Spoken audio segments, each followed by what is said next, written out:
सम्मानित साथियों, आज जो मीटिंग बुलाई गई है, इस मीटिंग के द्वारा वैसे तो हम पूरे महीने करीब 10 दिन से पहले हमने मुंबई की मीटिंग करी, पूरे मुंबई जोन की, वहाँ से मीटिंग करते हुए यहाँ से जो शुरुआत करने जा रहे हैं माननीय खासदार साहब डॉक्टर अशोक सिद्धार्थ साहब, इसका मुख्य कारण ये है कि चुनाव की शुरुआत होने वाली है और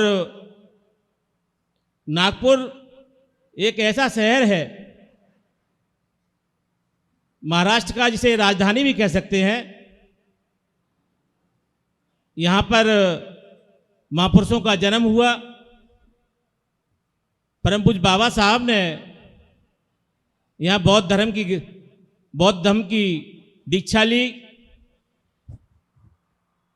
हम ये कह सकते हैं कि ये नागपुर पूरा अम्बेडकरवादी शहर है।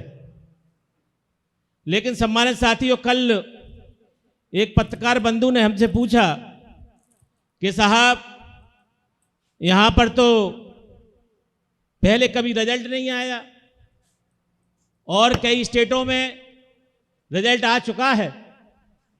तो हमने उन पत्रकार बंधुओं से कहा कि मेरे सम्मानित साथी पत्रकार बंधु, पहले जो भी प्रभारी या प्रदेश अध्यक्ष रहे हों, जो भी पदाधिकारी रहे हों, मैं उनके बारे में कोई बुराई करना नहीं चाहता।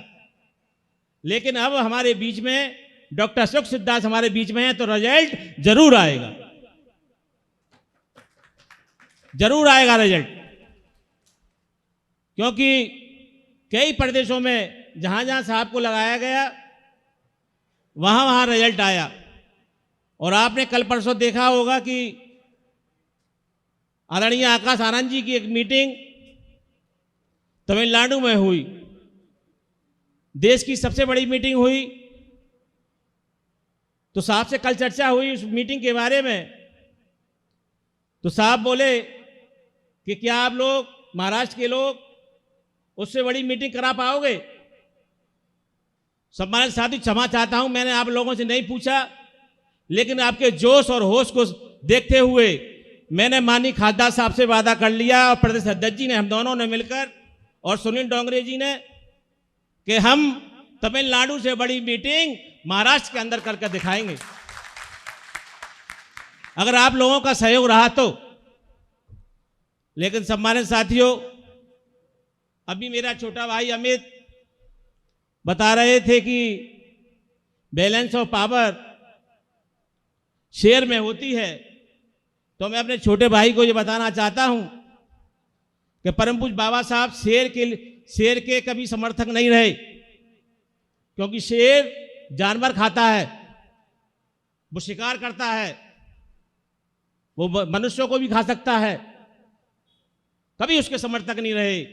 जो बख्शी है, और परम पूज्य बाबा साहब ने अपनी किताब में भी लिखा कि हम शेर को कभी हम उसके समर्थक नहीं रहे हैं, हम समर्थक रहे हैं हाथी के। हाथी का मूल कारण यह है कि उसके अंदर इतनी विषम शक्ति है कि उसे पता ही नहीं है कि मेरे अंदर कितनी शक्ति है। जिस दिन हाथी जैसी शक्ति 85% लोग पहचान लेंगे, इस देश पे अम्बेडकरवादी लोगों का राज होगा। परम पूज्य बाबा साहब ने लिखा अपनी किताब में।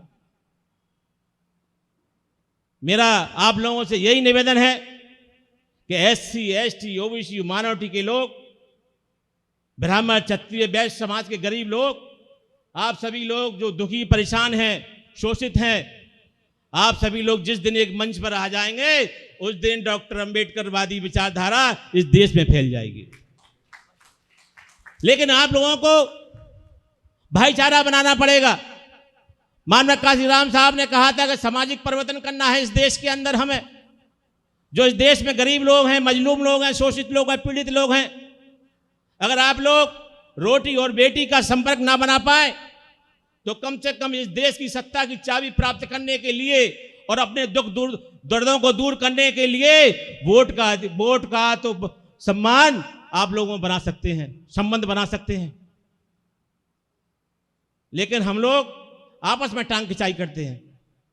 हम सभी सीटों में चाहते हैं कि एक ही समाज के लोग लड़ें। ऐसा नहीं होना चाहिए।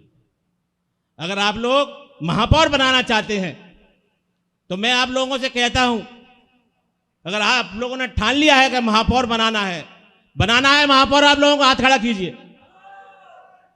तो आप लोगों को त्याग और समर्पण करना पड़ेगा। यहां पर ओबीसी की सीटें में ओबीसी लड़ाना पड़ेगा, यहां पे एसटी की सीटें में एसटी लड़ाना पड़ेगा, यहां पे एससी की सीटें में एसटी लड़ाना पड़ेगा। हर जगह पर टिकट मत मांगना जिससे हमारे लिए आगे परेशानी खड़े करें आप लोग और जुल्लूस निकाले लें हमारा कि आप लोगों ने टिकटें बेच डाली, आप लोगों ने ये कर दिया। आप लोग विश्वास कीजिए, अगर आप लोगों ने सहनशीलता दिखाई और सामाजिक परिवर्तन के तहत सभी लोगों को सम्मान देने का काम किया तो आपका महापौर भी बनेगा, आपका आमदार भी बनेगा और आपका खासदार भी बनेगा। सम्मानित साथियों, ज्यादा बात ना करते हुए मैं अपना सारा समय माननीय खासदार डॉक्टर अशोक सिद्धा साहब को देता हूं। जय भीम, नमो बुद्धाय, खुदा हाफिज।